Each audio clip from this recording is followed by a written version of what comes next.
लोकसभा चुनाव के बाद अब विधानसभा चुनाव को लेकर बिगुल बजने वाली है।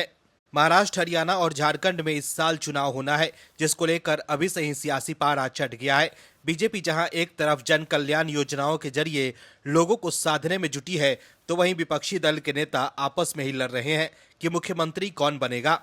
हरियाणा में कांग्रेस के नेता आपस में ही लड़ रहे हैं, तो वहीं महाराष्ट्र में कांग्रेस, एनसीपी पवार गुट और शिवसेना उद्धव ठाकरे गुट एक ही गठबंधन में है, लेकिन आपस में लड़ रहे हैं। उद्धव ठाकरे फिर से मुख्यमंत्री बनना चाहते हैं। संजय राउत उद्धव ठाकरे के लिए खूब बैटिंग कर रहे हैं, लेकिन कांग्रेस के नेता भी उद्धव ठाकरे और संजय राउत की नींद उड़ा रहे हैं।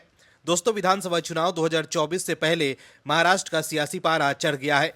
एमवीए के तीनों ही दल एक दूसरे के सामने बाहें चढ़ा रहे हैं। महाविकास अघाड़ी गठबंधन के तीनों ही दल अपने अपने विकास के चक्कर में एक दूसरे के साथ खींचतान में लगे हैं।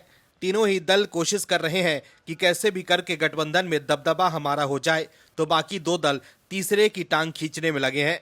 दोस्तों, ऐसा लग रहा है कि कहीं ऐसा न हो कि स्वार्थी इंडी गठबंधन चुनाव से पहले ही गिर जाए, क्योंकि शिवसेना नेता संजय निरुपम ने एक बड़ा खुलासा किया है, जिसके बाद राज्य का सियासी पारा हाई हो गया है।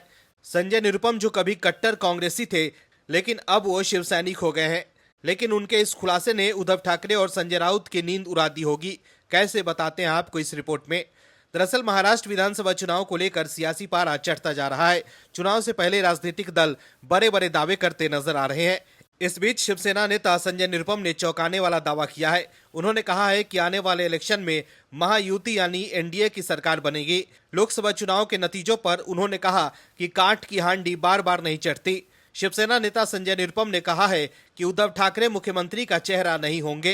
कांग्रेस ने भी घोषणा कर दी है कि विधानसभा चुनाव में एमवीए को आगे रखकर चुनाव लड़ा जाएगा। इससे पहले शरद पवार भी उद्धव ठाकरे के मंसूबों पर पानी डाल चुके हैं। तीनों पार्टियों में जबरदस्त होड़ लगी है। लोकसभा चुनाव के नतीजों ने तीनों को रेगिस्तान में पानी का एक हल्का सा स्रोत दिखा दिया था। उन्होंने एक्स पर आगे लिखा कि तीनों पार्टियों में मुख्यमंत्री का ख्वाब देख रहे नेता अभी से ही सूट सिलाने की तैयारी करने लग गए हैं। उन्हें कौन बताए कि कांट की हंडी दोबारा नहीं चढ़ती। दोनों चुनाव के संदर्भ में अलग हैं और मुद्दे भी अलग हैं। नतीजे भी यकीनन बदल जाएंगे। सकाल अखबार ने जो ताजा सर्वे किया है, उसके अनुसार महायुति बहुमत से महज 8 सीट पीछे है। सकाल का बैकग्राउंड सब जानते हैं। संजय निरुपम ने दावा किया कि अभी 3 महीने बाकी है, हम ये गैप भी भरेंगे और चुनाव आते आते एमवीए से बहुत आगे निकल जाएंगे। महाराष्ट्र की लाडली बहनें और लड़के भाई महायुति की सरकार दोबारा ला रहे हैं। इस बीच एमवीए की तीनों पार्टियां मुख्यमंत्री बनने का ख्याली पुलाव पकाते रहे।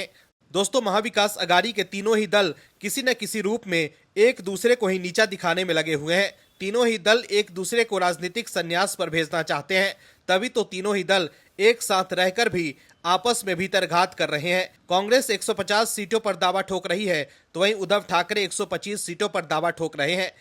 तो वहीं अभी हाल ही में शरद पवार ने कांग्रेस पर अपनी भड़ास निकाली थी। Bureau report, OMH news. और भी वीडियोस देखने के लिए चैनल को सब्सक्राइब करें और बेल आइकन को दबाएं।